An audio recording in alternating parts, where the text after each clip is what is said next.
In all honesty, I'm a little mixed. I'm pretty sure I don't have to go over the entire conference exactly, so I'll just say most of what I expected happened, but there were a few things that weren't there, and that's what I didn't like. I expected more 3DS games to be there, but there was only one new game shown off, Luigi's Mansion 2. Great for those who love the first one, but I found that one average, and compared to the other games coming out for the 3DS, I'll skip it unless I get some extra cash, and that's after I get about 10 upcoming titles for it. Then there's the Wii U. As I expected, they showed off the controller and only one teaser demo of their game to demonstrate its graphical capabilities, the Zelda HD one. Yeah, it's pre-rendered, but if Nintendo can live up to that promise, I'll be very happy. I wish there was just one gameplay footage for us to go by, as the third-party companies didn't even use the Wii U graphics.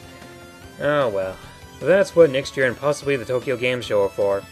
I will say this, that when I saw the graphical demo of the nature with the bird and the water and the Japanese setting, my jaw dropped. And I'm not saying that in a metaphorical sense, I'm saying that in the literal sense. My jaw actually dropped. But until I see some real gameplay footage, I'm not going to get my hopes up that high. I did not expect a price point or a launch date, and obviously we didn't get that. Why would they? It doesn't even come out until next year, and I can't remember an E3 where they announced those details. Then again, my memory of that only goes back to 2003, so what do I know?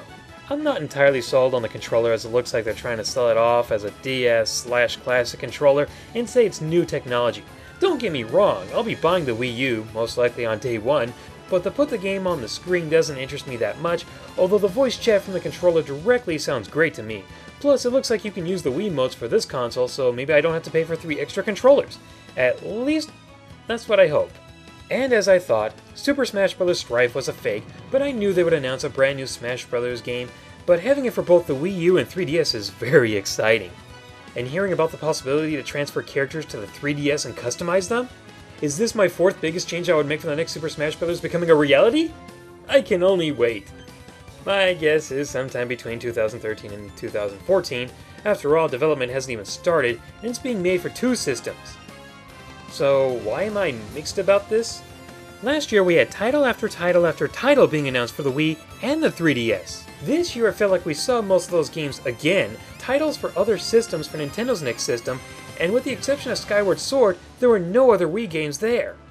What about The Last Story, Pandora's Tower, Kirby's next game, and Pikmin 3? Well, at least the after-hour conferences showed us some games for the Wii, such as Kirby's next game, which looks like a Kirby version of New Super Mario Bros. Wii, Mario Party 9, which actually surprised me, and now I have to redo the beginning part of my top 10 personal favorite Mario Party minigames video, and Miyamoto let it slip that Pikmin 3 is coming for the Wii U. There were others, but I have little interest in them.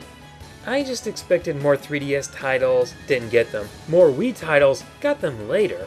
And the first showing of the Wii U, which was there, and the announcement of Smash Bros., which I predicted, and of course it became a reality because they knew that that's what we wanted the most. Overall, the conference was okay, but because they only showed one new game, announced a new game that I expected but greatly welcomed, the rest of it was just stuff we already knew about. Last year was definitely better in my opinion, as I was glad to see so many classics return. This year was okay, it just didn't have as many surprises as last year. I also want to say I'm happy the Wii U is coming out next year, since they can really take their time to make it better, to make sure that everything is running as smoothly as possible. This console generation, I have to say, just sucks. I'm not talking about the games. The games are great. I'm talking about the quality of the hardware itself. 360, you know what I'm talking about. I've heard that when people got it fixed, it just broke down a few months later. You can fix it yourself, but really, you shouldn't have to fix your own console unless you broke it yourself. PS3, I was ready to call you the best quality of this hardware generation until you got hacked, didn't confess to it right away, and took a month to get it back up and running. By the way, my brother is still trying to get it back on in South Korea, and you're not back up there yet.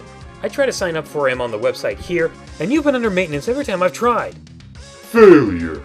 Which brings us to the Wii. Talking about its terrible online service seems too easy, and thankfully, or sadly, I have something else to complain about. I'm not sure how many people have had this problem, but I had to send my Wii system to get it repaired in 2008 as there was a problem with the disc reader. Turns out my brother had the same problem with his, and I know a friend who recently had that same problem. The only other Nintendo system I had to repair was my Super Nintendo when it just wouldn't play games at all. Oh, and when you launch the Wii U, please be careful when you do, and don't get things mixed up. This didn't happen to me, but I remember hearing that some people didn't get a real Wii at the launch, and instead got a refurbished floor model that didn't have all the functions of a real Wii console. I guess what I'm trying to say is, don't rush the systems out the door, take all the time you need to make sure they're working properly and without a problem. The last thing I want is to buy a new $300 to $400 console that I might have to pay more to get it fixed because they could have taken the time to actually check to see if everything worked properly.